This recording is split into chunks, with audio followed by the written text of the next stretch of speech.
And so you're at the point now where you're starting your passive investments. Like I said before the break, walk me through that first investment. Where was it? And how did you get to the point where you felt comfortable with wiring anywhere from typically these syndications are $50,000 to $100,000 minimums? So how did you get to the point where that was, something you felt comfortable doing?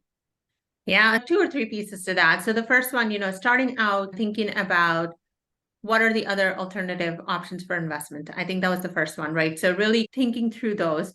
And as I thought about it, I didn't know a whole lot about precious metals. And I think the prices were too high. So I started to look into them. Okay. I had looked into potentially different ways of investing in stocks, but then I realized most of my 401k and everything so far I had invested was already in stocks. So I'm truly not diversifying. Yeah. And then finally started to say, okay, I'm not really invested in real estate. So let's do some more research to understand what, returns I can get in real estate and really diversify on that end.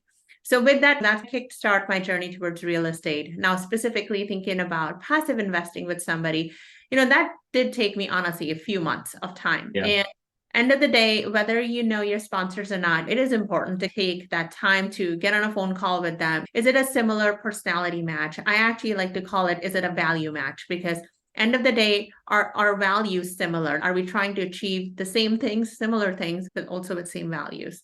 We Yeah. all are looking to make extra money. I don't think anybody denies that. We all are trying to do that. But do we all go about it the same way? So for me, kind of meeting with my sponsors at that time who were presenting a deal, I wasn't able to do the first deal that they had initially put in front of me, but planning for it. This is what Yeah. I want to do.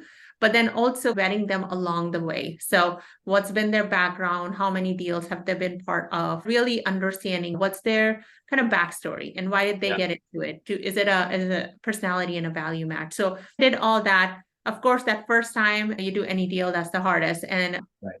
funny enough, that was the smallest deal the smallest amount I invested in. After that, I will have always invested more money than the first Yeah. deal.